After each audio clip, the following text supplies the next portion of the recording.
So you got to watch the video, and it's such a powerful video to break down and see the steps of what happened. So when the little girl is in the hospital, her mom's having a procedure or surgery. So this little girl has been brought to the hospital to stay while her mom is being cared for.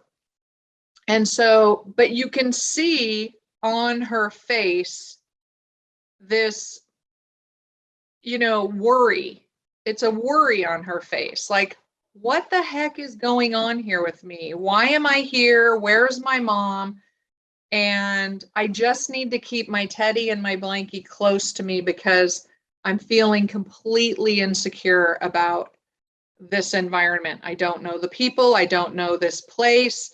And I've never been here before. And my main lean into person is not with me. Now let's flip the perspective from the hospital side. They're thinking, okay, well, we're taking care of children and they can understand that, oh, your mom's having a procedure, or you don't even need to know because you're a young child and it's not important. So we're getting your needs met and that's it. Then we move into the nurse coming in the next day. So now we know, or the nurse coming in for playtime, and we know this baby is not interested in playing. She is still working so hard at remembering and wondering where her mom is, because she has to hold that image in her brain, and that can be very difficult. Think about it. If you love somebody and then they're gone from you for a while, the longer they're away from you, the harder it is to pull in that image of them and remind yourself that, oh yeah, they are coming back, or where are they?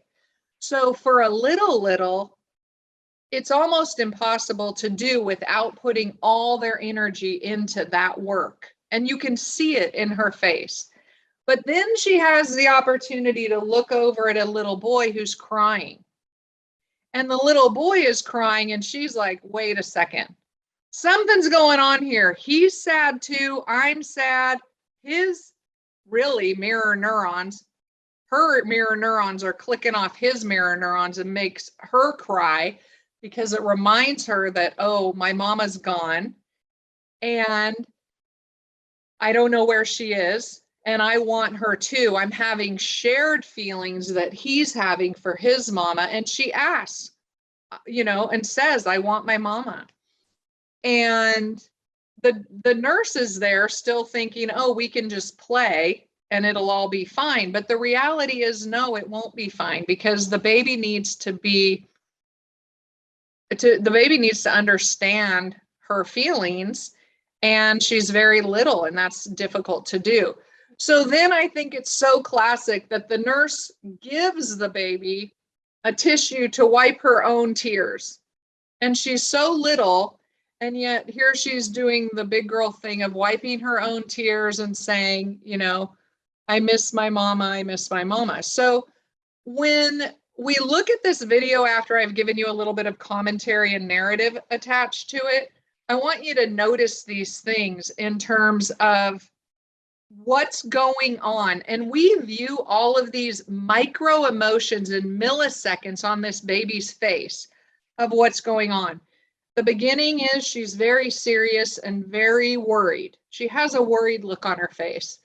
It shifts to sadness, and then it shifts to almost despair with the tears. And so watch that and kind of experience for yourself what that's like in terms of recognizing that in another person, especially a young person who you're really unable to help in any way.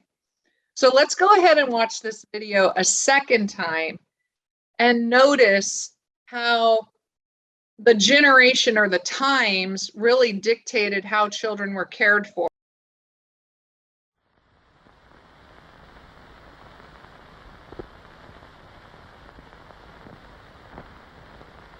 Seeing this little girl sitting by herself, quietly clutching her teddy and her baby, it is easy to believe that she has settled in. She does not cry, or demand attention.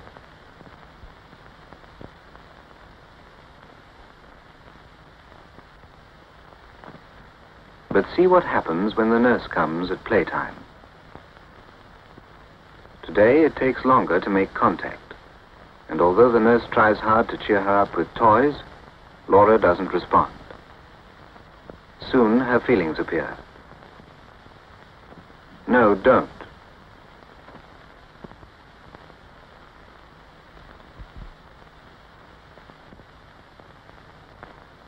She asked, "Why is that boy crying?" and immediately burst into tears. Again she says, "I want my mummy."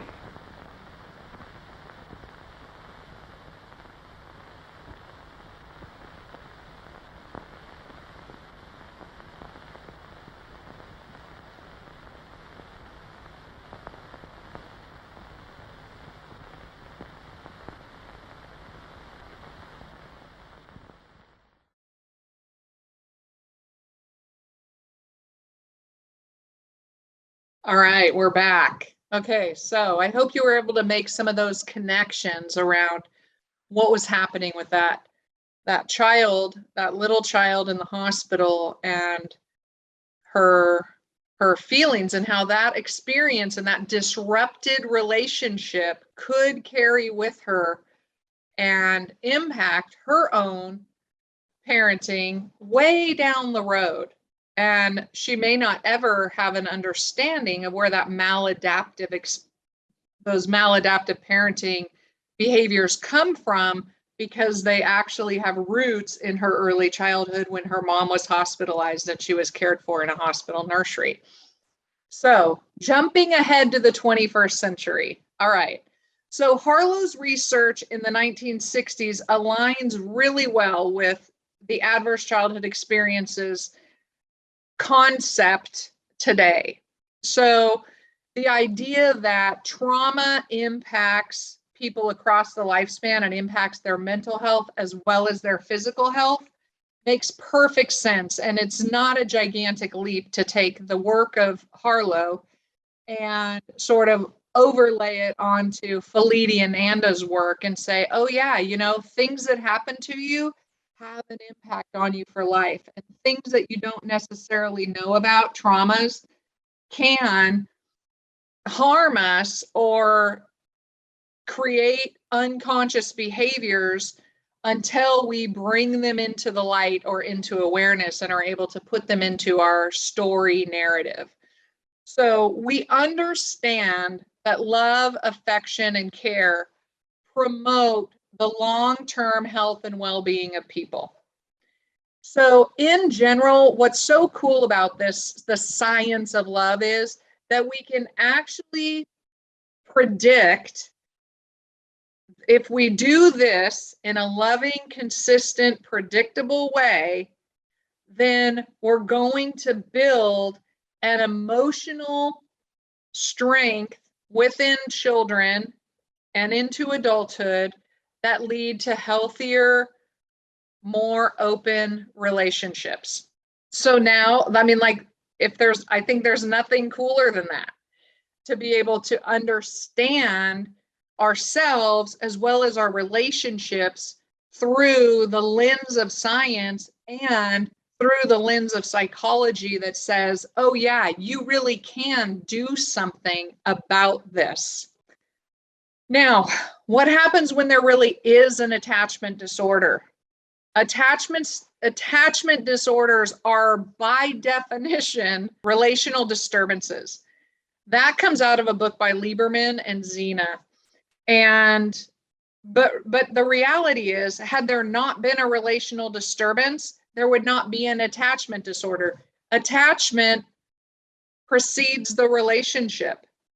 So if there is never an attachment, you wouldn't have a relational disturbance because you didn't have a relationship in the first place. So it means that there was a loving connection relationship there, and then it got disrupted. And now we have a relationship disturbance, and that's what we're actually looking at in terms of treatment and repair. All right, Concerns about attachment disorders, very, very concerning, because attachment disorders, we do know now that loving attachments are not about food, and they're not about thirst, and they're not about pain, not physical pain, they're about emotional connection. So being aware that there are many other disorders that can exhibit similar behaviors, attachment disorders should only be diagnosed by a professional. So, but I'm going to give you some information here that attachment disorders have some components to them that play into recognizing whether a disorder is an attachment disorder or not. But again, it needs to be diagnosed by a professional. All clinical diagnoses need to be made by a professional. But this lays the groundwork in terms of understanding what that person is going to look at. Development. Is the behavior age appropriate for a child? Are they acting in their age range? Temperament. What is their approach to the world? Because we don't all approach the world exactly the same. Some people approach the world, woo, dive right in. Other people stand back and watch much more cautiously, and then some kind of do a little bit of both and free flow in and out. So what's the child's approach to the world? And how does that impact the relationship? And then the environment absolutely is a huge, huge factor in how people relate to each other, because if an environment is chaotic, it's really hard to differentiate what to pay attention to and what's important to pay attention to. If the environment is calm, it's much easier to notice. If it's consistent, it's even more easy to notice. Okay, it's more easy to notice. It's even easier to notice that certain things are important or can be dismissed. And when there's a loving, attuned caregiver in the environment, that's the easiest of all, because we have somebody there who's almost guiding us through the process, which is where and how attachment disorders happen, is that we have that person and then they get snatched away.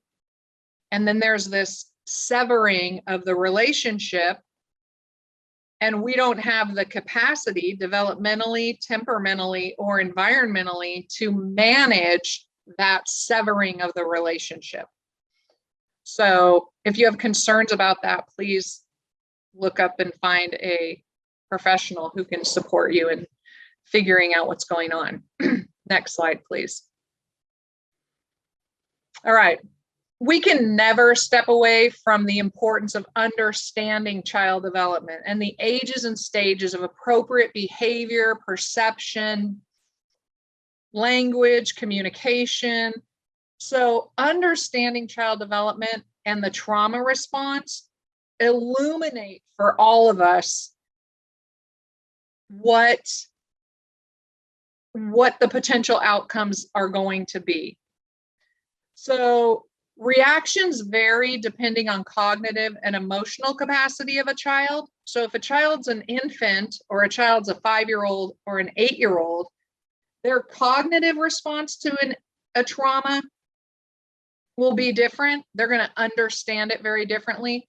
And their emotional capacity to deal with it will also be managed very differently. I'll give you an example. So let's take the death of a parent. And let's say there's a toddler and an 8-year-old. And all of a sudden, the toddler loses the mama.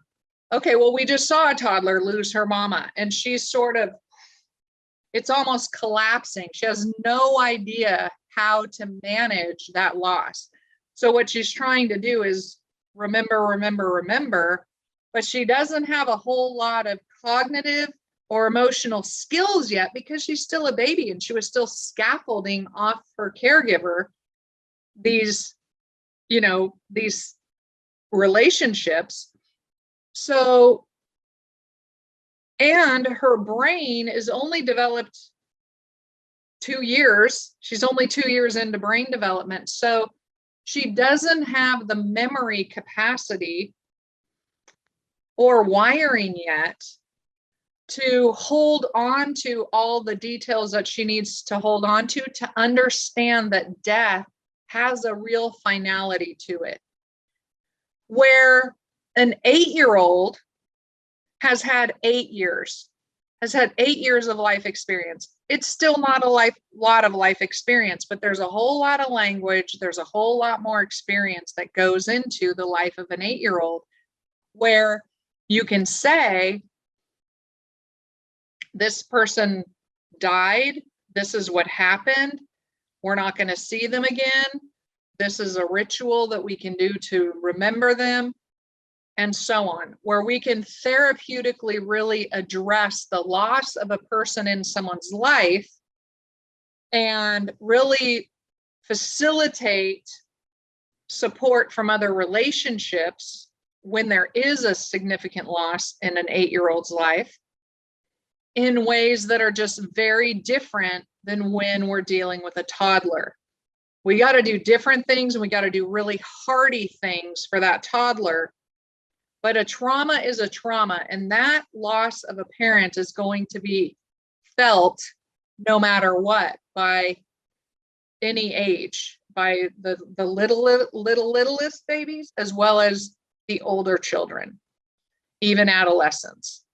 So it's important to understand those differences. The other thing, I'll share one more thing with you about this, is children around the ages of 3 and 4 really struggle with the concept of reality versus imagination.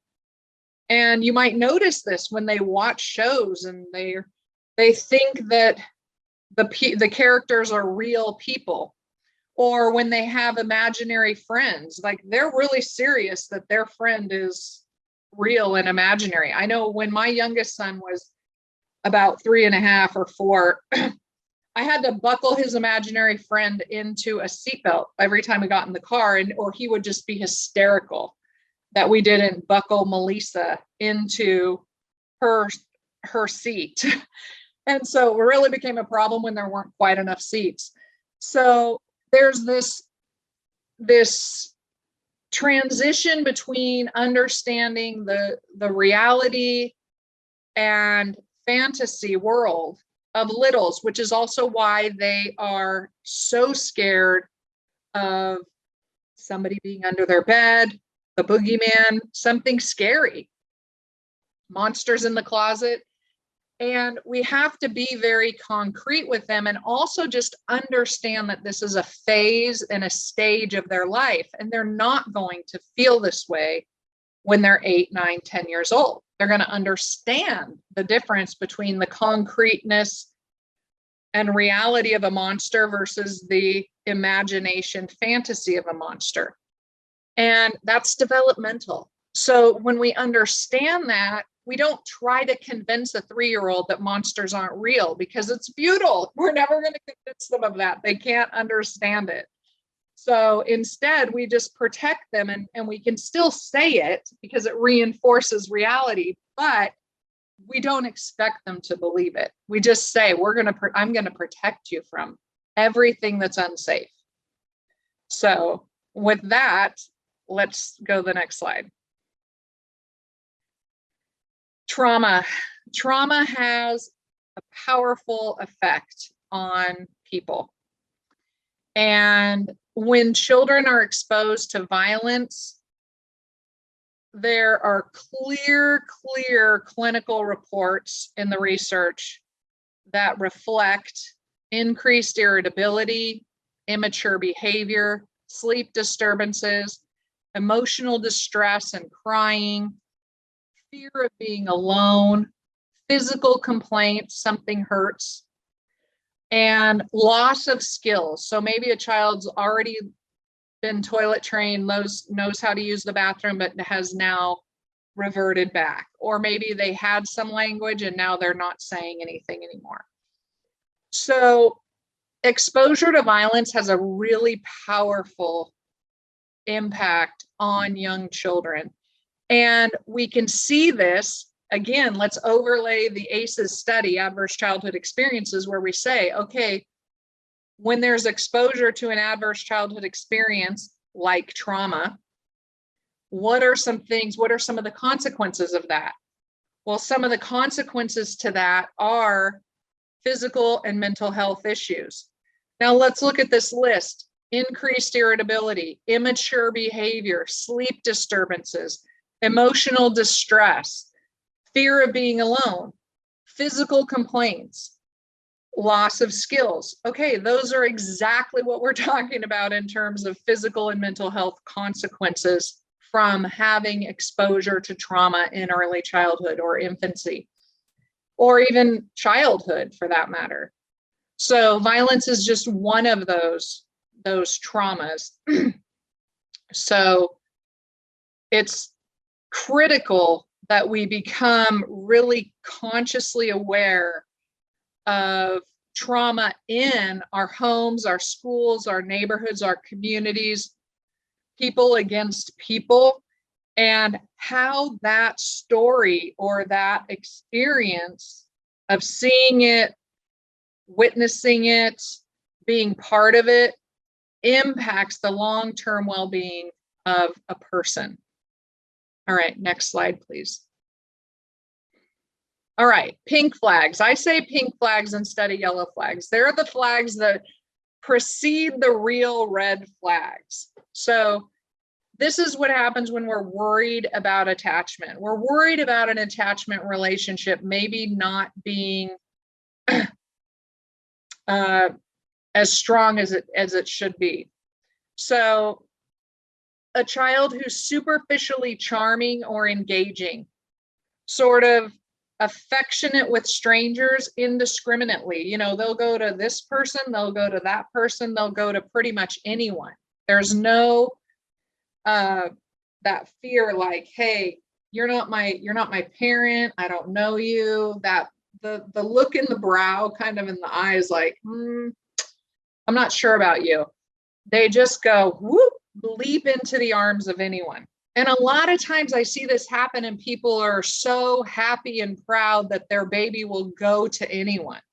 But the reality is that we want to look at that and say, that's really not a developmentally appropriate response for a young baby to just go into the arms of anyone at any time. That might be a pink flag. It might be temperament. So, you know, we're not making any diagnoses here, and you shouldn't either. However, we do want to be aware that the baby should have some preferences for certain people over others. Another pink flag is little to no impulse control, just frequently acts continuously hyperactive in the environment, bouncing off the walls. That says the brain is not able to like tone down, to settle down, to calm down. That impulsivity and inability to hone things in has a lot to do with anxiety and fear. And then there can also be learning lags. So pink flags, if we have trauma and our whole brain and body have to focus on being worried about how to figure out what in the world's happening to us, around us, to people that we love in our environment, then we may have learning lags because we didn't learn some of the things that we could have been learning because we were focused on these other things. Remember, think back to our toddler in the hospital. She's not learning about reading stories right now because she's way too worried about where her mama is. That's the only thing she can focus on right now. So, and then last but not least, for sure, there's more, are the lack of cause and effect thinking. So if I do this, this might happen. And little children don't have cause and effect thinking in the first place. So let's not expect from young children that they can do, if this happens, then this will happen. Because kids aren't very good at that in the first place. But we can help them with that kind of thinking where we say, you want to wear a jacket so you don't get cold, or you want to take a jacket so you don't get cold. Those kinds of things. Next slide, please. More pink flags. Persistent nonsense questions and incessant chatter. So this is a pink flag. And I'll share with you, I am a parent with a child who came to me through adoption. So one of the things that was very clear with him early on in his life, he's 33 now. So he doesn't do this anymore. But when he was about 4, which is when he came to us, he would continuously ask nonsense questions and just chatter, even in bed at night when he was by himself. He would just da da da da da da. Well, that is a sign of anxiety because, being alone is terrifying. And so he had to talk to himself. And children who experience a loss in an attachment need to, make up for that by trying to soothe themselves. And this is actually really a healthy thing in some ways, that he had the ability to know that this would be more soothing than laying there in panicked anxiety of being alone.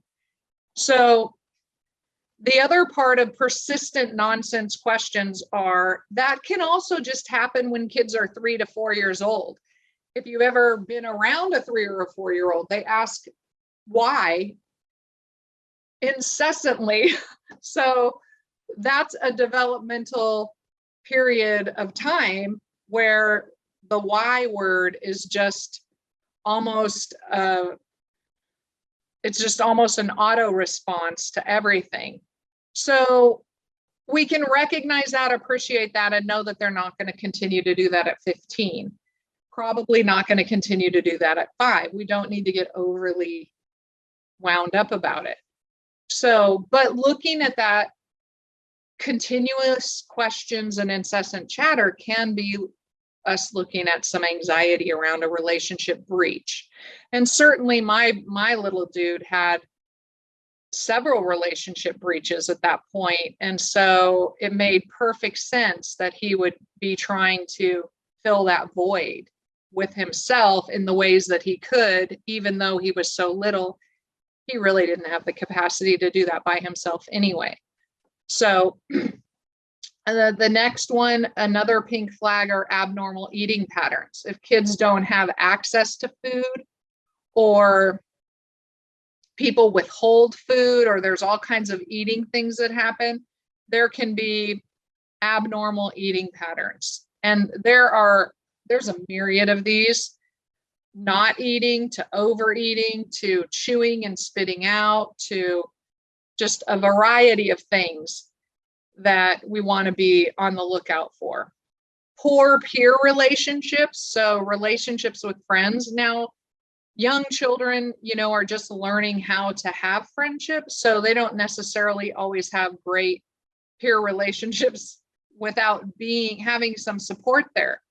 But kids who have support and still can't connect with other kids could be a pink flag. And we want to say, okay, what's going on in the social environment here for this child that's making it difficult for him or her to connect with other kids his or her age? A preoccupation with fire, gore, or evil. And, that's a pink flag. It's not uncommon for kids to be curious about fire, gore, or evil in general, but to be totally preoccupied with it and obsessed with it can be, can move this up to a red flag quickly. So we want to look at that as a pink flag. And then displays intense anger or rage. And that anger or rage can be so overwhelming that you can see them see red. It's literally almost like a loss of emotional control internally, and they just fall away from themselves and are lost in their anger and rage. That can be a pink flag. You might say, well, why is that not a red flag? Because it depends on so many pieces: age, developmental stage, the environment, what's going on, and temperament. And so we need to look at all of those things before we just jump to, oh my gosh, if you have a raging tantrum, you have an attachment disorder. That's not how it works.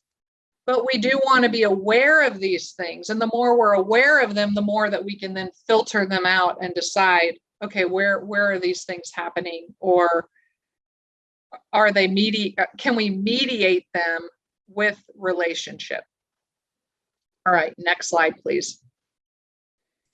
Okay, just an FYI, you have about 15 minutes left. Good Good job. Yikes. But we only have one slide, right? One more slide? Yeah. I think we have a couple or more. Okay. I know we go into the red flags, and I think there's a wrap up, but I Okay. think that's it. All right. Just FYI. Okay. I'll try. Okay, so now we're jumping into red flags, the real red flags. And again, we have to use these with caution and perspective. But if a child doesn't make eye contact on parental terms, it's not uncommon for a child not to make eye contact with a stranger or an unfamiliar person, but to not make eye contact with a parent on a regular basis in dominant culture. Now, there are cultures where making eye contact is actually a sign of disrespect. So we're not talking about that circumstance. So we have to be culturally sensitive to this and to make sure that this is appropriate for the culture that we're talking about or in a relationship with. The child is not affectionate on the parent's terms, so not cuddly. That might be a red flag. I say that is a red flag, but again, I'm always so cautious about red flags because they seem so permanent. And in reality, if a child is pulling away and they don't like to be cuddled, it might be a red flag that something's going on. It could be a sensory thing. It could be an attachment thing. It could be something in the relationship that there's a rupture that needs to be looked at and repaired. So, but if a child isn't cuddly or comforted by a parent, then that can be a red flag. When a child is inappropriately demanding and clingy, which can happen, but the key word here is inappropriately demanding or clingy. So that means that they're just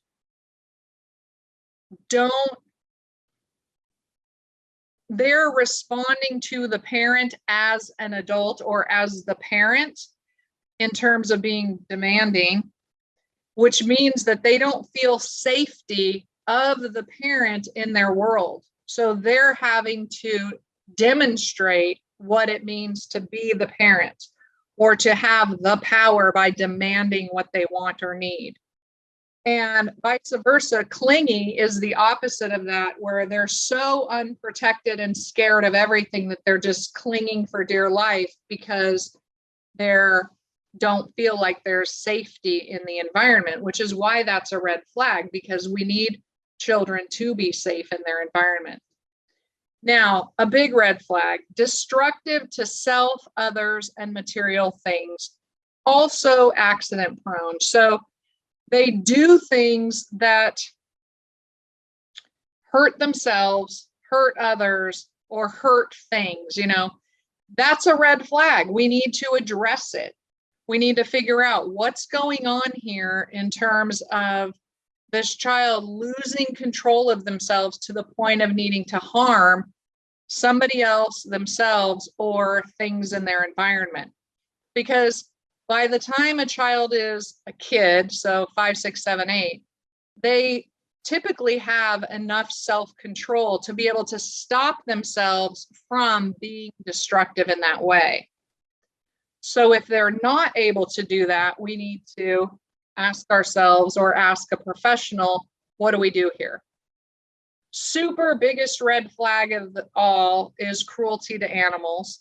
So if there's a child who has, behaviors that reveal that they're cruel to animals, that's a red flag and needs to be addressed immediately. And often these go hand in hand, a lack of consciousness or not consciousness, a lack of conscience where the child doesn't show any remorse. So maybe they hurt maybe they hurt an animal, but then they're like, oh my gosh, I didn't mean to do that. That's a sign of remorse. But if they're like, kick the dog and don't care at all that the dog is hurt, or, pull the cat's tail or swing it, or, I don't want to say any of the terrible things, but when a person does something that's cruel to animals or other people, and they don't show any sign of emotional connection to that act, that's a definite red flag. So we need to look at these things. And remember, what we're looking at here is the science. We're talking about the science of love and how all of this stuff comes together, and it's complicated. It's not easy. There's lots of layers and there's lots of research that we have to sort of dig through in order to understand how adverse childhood experiences ultimately lead to possibly mental health consequences or physical health consequences.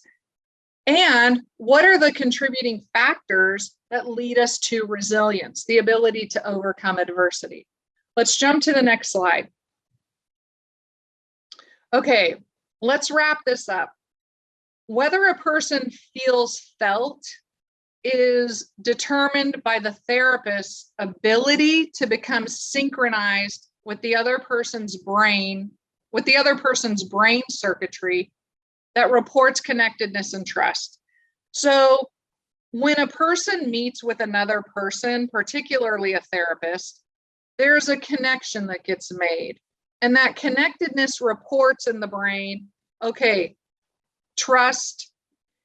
And that's the starting point, because we can't do therapeutic healing unless we're in an attuned, loving relationship with somebody else, with a self-possessed other. That means that I have my own feet on the ground and I'm able to take you in and understand the trauma and help somebody bring it to consciousness, learn from it, put it into their narrative story as an explanation, and then find healthy ways to move forward with that. And that can sometimes happen, and that sometimes can't happen. It all depends on the timing of the trauma, the intensity of the trauma, and the duration of the trauma. Timing, what age or stage did the trauma happen? Intensity, how severe was it? Did it happen over and over again? And duration, did it happen over a week, a day, or a year, or a whole childhood? So we'll dig deeper into that as we move forward as well. But I just want to read Fasha's quote. The roots of resilience are to be found in the sense of being understood by and existing in the mind and heart of a loving, attuned, and self-possessed other. That means that in order for us to be resilient, we have to be seen by another person. That means another person has to be willing and able to look at us and say, I see you and you are connected to me. And really, isn't that at some level the science of love? Because that's the beginning of how we get to resilience. All right, with that, everybody, that's a wrap for class 2. I'll see you in class 3.